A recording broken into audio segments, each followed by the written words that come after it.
Just আগের দিনই তোমাদেরকে যে হিডেন জেমের খবরটা দিয়েছিলাম সেখান থেকে আমরাও নিয়ে নিয়েছিলাম একটা করে ঘুগনি, আর তারপর চলে গেছিলাম স্টেশনের পাশে সেই নানপুরির দোকানটাতে। কিন্তু সমস্যাটা একটাই হয়েছিল যে নানপুরির সাথে যে তরকারিটা সার্ভ করা হয় সেটা কিন্তু শেষ হয়ে গেছিলো, তার জন্যই আমরা নিয়ে নিয়েছিলাম এখানে ঘুগনি।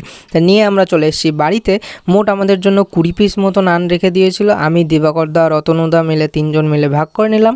আমি যেহেতু আমার ছোট পেট ভাই, আমার 5টাতে হয়ে যাবে, তার জন্য আমি 5টা নিয়ে চলে এসেছি, আর ওদের হাফ হাফ দিয়ে দেওয়া হয়েছে ওখান থেকে, 7টা কেউ 8টা এরকমভাবে আর কি নিয়ে নিয়েছে। তো এই যে গাইস দেখতেই পাচ্ছ নানপুরিগুলো কিন্তু অনেকক্ষণ ধরে ছিল, হ্যাঁ পুরো ঠান্ডা হয়ে গেছে এরকম, বাট খেতে কিন্তু সেই লেভেলের ছিল, সত্যি বলতে আলাদাই লেভেলের সফট ছিল, যেটা সফটনেস আমি এক্ষুনি তোমাদেরকে দেখাবো। এই দেখো কেমনভাবে জাস্ট ছিঁড়ে হাতে চলে আসলো, আর এই দেখো সফটনেস আর ভিতরের স্টাফিংটা আর কি সেই লেভেলের।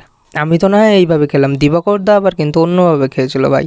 বাড়িতে রান্না চিংড়ি মাছ, ইলিশ মাছ, 3টে ডিম দিয়ে খেয়েছিল, আলাদাই লেভেল ভাই। এইরকম ভিডিও আরও দেখার জন্য কিন্তু সাবস্ক্রাইব করতে হবে, লাইক করতে হবে, শেয়ার করতে হবে। টাটা।